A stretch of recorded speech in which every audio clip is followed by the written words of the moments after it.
नमस्कार। आज हम बात करने वाले हैं गिलियन फ्लिन की मशहूर नॉवेल और फिल्म गॉन गर्ल के बारे में। हाँ, एक ऐसी कहानी जो रिश्तों की मतलब सच्चाई की परतों को खोलती है। बिल्कुल, ये कहानी ऊपर से तो प्यार, शादी, भरोसे की लगती है, लेकिन जैसे जैसे खुलती है, शक, धोखा और एक बहुत ही खतरनाक किस्म का दिमागी खेल सामने आता है। सही कहा। कहानी निक और एमी डन की है। उनकी शादी की 5वीं सालगिरह का दिन है और एमी गायब हो जाती है। तो आज हम इसी कहानी के किरदारों, इसके चौंकाने वाले मोड़ों और इसके पीछे छिपे गहरे संदेशों को समझने की कोशिश करेंगे कि कैसे एक पत्नी के लापता होने का मामला एक मनोवैज्ञानिक पहेली बन जाता है। तो शुरुआत कहां से होती है? ये जो गायब होने की घटना है। हाँ, तो निक डन जो पति है वो घर लौटता है, देखता है कि दरवाजा खुला है, अंदर सामान बिखरा हुआ है, जैसे कोई लड़ाई हुई हो। अच्छा। शीशे टूटे हैं और सबसे डरावनी चीज, उसे किचन के फर्श पर खून के निशान मिलते हैं। एमी कहीं नहीं है। ओह, तो जाहिर है वो पुलिस को फोन करता होगा। हाँ बिल्कुल, पुलिस आती है, जांच शुरू होती है। और क्योंकि एमी के पेरेंट्स रैंड और मैरीबेथ इलियट, वो मशहूर अमेजिंग एमी बच्चों की किताबों के लेखक हैं। हाँ, वो बहुत फेमस किरदार है। बिल्कुल, तो मामला फौरन मीडिया में छा जाता है, हाई प्रोफाइल केस बन जाता है। और मीडिया का ध्यान आते ही शक की सुई घूमने लगती है ना? अक्सर ऐसे मामलों में होता है। हाँ, और वो सुई घूमती है सीधे पति निक पर। उसके हाव भाव, उसके जवाब पुलिस को कुछ ठीक नहीं लगते। ऊपर से एमी के माता पिता भी हैं जो पब्लिक में आकर अपनी बेटी के लिए न्याय मांग रहे हैं। वो निक पर सीधा शक जताते हैं। सही, और यहीं से कहानी का स्ट्रक्चर बदलता है। हमें दो नजरिए मिलते हैं। दो नजरिए मतलब? एक तो निक का नजरिया है जो वर्तमान में चल रहा है, वो क्या कर रहा है, पुलिस से क्या कह रहा है, खुद को कैसे बचाने की कोशिश कर रहा है। ठीक है। और दूसरा नजरिया हमें मिलता है एमी की पुरानी डायरी से, जो पुलिस को मिलती है। ओहो, डायरी, ये तो क्लासिक थ्रिलर मूव है। हाँ, और इस डायरी में एमी ने अपनी शादी की एक बिल्कुल अलग तस्वीर पेश की है। कैसी तस्वीर? वो लिखती है कि निक बदल गया है, गुस्सैल हो गया है, कभी कभी हिंसक भी। वो लिखती है कि उसे निक से डर लगने लगा है, अपनी जान का खतरा महसूस होता है। बाप रे, मतलब डायरी तो निक के खिलाफ एक बहुत बड़ा सबूत बन जाता है। बिल्कुल, वो सीधे सीधे लिखती है कि अगर मुझे कुछ हो जाए तो शक निक पर ही करना। ये पुलिस के लिए, मीडिया के लिए, सबके लिए एक तरह से कंफर्मेशन जैसा हो जाता है। और क्या निक के अपने बर्ताव से भी शक बढ़ता है? हाँ, बढ़ता है। पुलिस की जांच में पता चलता है कि निक का एक अफेयर चल रहा था। अच्छा। उसने एमी के ट्रस्ट फंड से पैसे निकाले थे बिना बताए। वो पुलिस से लगातार छोटी छोटी बातों पर झूठ बोल रहा था, तो उसकी इमेज जो है वो लगातार खराब होती जाती है। तो public opinion, media trial, police की जांच, डायरी, सब निक के खिलाफ जा रहा है। ऐसा लगता है कि बस अब सजा सुनानी बाकी है। हाँ बिल्कुल, उसे अमेरिका का सबसे नफरत किया जाने वाला आदमी जैसा बना दिया जाता है। सब मान लेते हैं कि निक ने ही एमी को मारा है। लेकिन यहीं पर कहानी पलट जाती है ना? वो मशहूर ट्विस्ट। हाँ, कहानी का सबसे बड़ा, सबसे चौंकाने वाला मोड़। हमें पता चलता है कि एमी मरी नहीं है। क्या? वो जिंदा है। वो खुद गायब हुई है। उसने ये सब प्लान किया था। मतलब घर में तोड़फोड़, खून के निशान, डायरी, सब उसने किया? सब कुछ, बिल्कुल। एक एक सबूत उसने खुद बड़ी चालाकी से प्लांट किया था ताकि शक निक पर जाए। वो डायरी भी झूठी थी जो उसने सालों से धीरे धीरे लिखी थी, एक खास कहानी गढ़ने के लिए। यकीन नहीं होता, क्यों? मतलब इतना सब कुछ क्यों? बदला, निक के अफेयर का बदला। निक ने उसे धोखा दिया, उसे वो कूल गर्ल बनने पर मजबूर किया जो वो असल में नहीं थी। और जब उसे लगा कि निक उसे छोड़ देगा, तो उसने फैसला किया कि वो निक की जिंदगी बर्बाद कर देगी। तो एमी असल में है कौन? वो अमेजिंग एमी वाली सीधी सादी लड़की तो बिल्कुल नहीं है। बिल्कुल नहीं। वो बेहद चालाक है, शातिर है, कैलकुलेटिंग है। एक मास्टरमाइंड है जो दूसरों की भावनाओं और समाज की उम्मीदों को अपने हथियार की तरह इस्तेमाल करती है। तो फिर वो कहाँ जाती है गायब होने के बाद? कहानी वहां कैसे आगे बढ़ती है?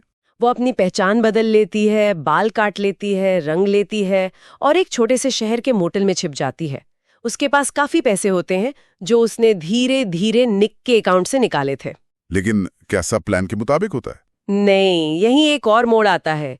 मोटल में उसके पड़ोसी उसका भरोसा जीतते हैं और उसके सारे पैसे चुरा कर भाग जाते हैं। ओह, अब क्या करेगी वो? अब वो फंस जाती है, उसके पास पैसे नहीं है, वो वापस भी नहीं जा सकती, तो वो मदद के लिए अपने एक पुराने अमीर बॉयफ्रेंड डेसी कॉलिंग्स को फोन करती है। डेसी कॉलिंग्स, ये कौन है? ये उसका कॉलेज का बॉयफ्रेंड था जो उससे जुनून की हद तक प्यार करता था और अब भी करता है। वो बहुत अमीर है। तो डेसी उसकी मदद करता है? हाँ, वो उसे अपने लेक हाउस ले जाता है जो बहुत आइसोलेटेड जगह पर है, लेकिन वो मदद से ज्यादा उसे एक तरह से कैदी बना लेता है। वो उसे बाहर नहीं जाने देता, उस पे नजर रखता है। मतलब एक मुसीबत से निकलकर दूसरी में फंस गई। बिल्कुल। लेकिन एमी यहाँ भी हार नहीं मानती। वो फिर से एक प्लान बनाती है। वो डेसी को सिड्यूस करती है, उसका भरोसा जीतती है। और फिर एक रात वो डेसी का गला काटकर उसकी हत्या कर देती है। हे भगवान। हाँ, और फिर वो खुद को घायल करती है, अपने कपड़े फाड़ती है और ऐसे भागती है जैसे वो डेसी की कैद से बचकर आई है। और वो वापस निक के पास जाती है। हाँ, वो खून में लथपथ निक के दरवाजे पर पहुंचती है। कहानी ये बनाती है कि डेसी ने उसे किडनैप किया था, बंदी बनाकर रखा था और वो किसी तरह अपनी जान बचाकर भागी है। और सब लोग मान लेते हैं, मीडिया, पुलिस, सब मान लेते हैं। वो अचानक से एक विक्टिम, एक सर्वाइवर, एक हीरोइन बन जाती है। मीडिया उसे सर आंखों पर बिठा लेता है। पुलिस डेसी को दोषी मानकर केस बंद कर देती है। और निक, वो तो जानता होगा सच। निक सब जानता है। वो समझ जाता है कि एमी ने क्या किया है, लेकिन उसके पास कोई सबूत नहीं है। वो कुछ साबित नहीं कर सकता। वो एमी के जाल में बुरी तरह फंस चुका है। क्या डरावनी सिचुएशन है। मतलब वो चाहकर भी कुछ नहीं कर सकता। कुछ नहीं। और फिर एमी अपना आखिरी दांव चलती है। वो एक टीवी इंटरव्यू में ऐलान करती है कि वो प्रेग्नेंट है। प्रेग्नेंट? हाँ, और बच्चा निक का है। उसने चुपके से निक के स्पर्म सैंपल का इस्तेमाल किया था जो उसने फर्टिलिटी क्लिनिक से लिया था। ओह माय गॉड, ये तो मतलब निक अब पूरी तरह से बंध गया। बिल्कुल। अब अगर वो एमी को छोड़ता है या सच बताने की कोशिश करता है तो वो एक प्रेग्नेंट पत्नी को छोड़ने वाला, एक हीरोइन को प्रताड़ित करने वाला विलेन बन जाएगा। बच्चे के लिए उसे साथ रहना ही पड़ेगा। तो कहानी का अंत क्या होता है? वो साथ रहते हैं? हाँ, कहानी वहीं खत्म होती है जहां वो दोनों साथ रहने का फैसला करते हैं। बाहर दुनिया के लिए वो एक खुशहाल जोड़ा है जो मुश्किलों से गुजरकर फिर एक हो गए हैं, अपने बच्चे का इंतजार कर रहे हैं। लेकिन अंदर, घर के दरवाजों के पीछे, अंदर वो एक दूसरे के दुश्मन हैं, एक दूसरे से डरते हैं। निक जानता है कि एमी कितनी खतरनाक है और एमी जानती है कि निक उससे नफरत करता है। वो एक जहरीले रिश्ते में हमेशा के लिए कैद हो गए हैं। ये अंत तो किसी हॉरर फिल्म से कम नहीं है।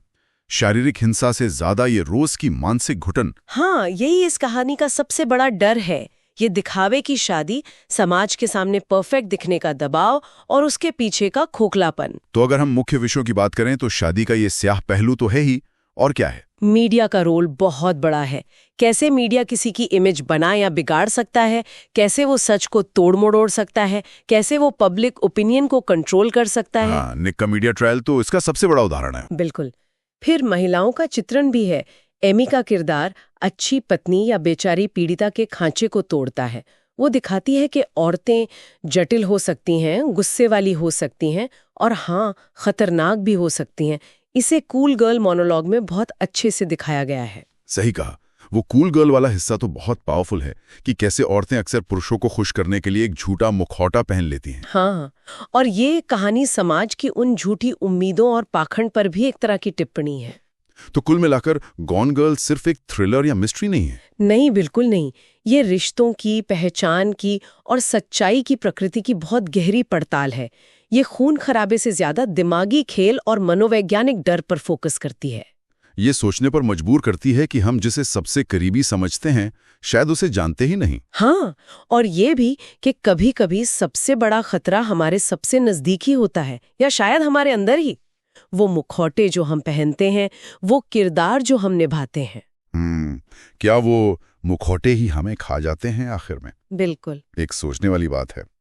चलिए, इस पेचीदा और सोचने पर मजबूर करने वाली कहानी पर आज की ये बातचीत यहीं खत्म करते हैं। बहुत मजा आया। हाँ, मुझे भी। अगली बार फिर मिलेंगे एक और कहानी की गहराइयों में उतरने के लिए। धन्यवाद।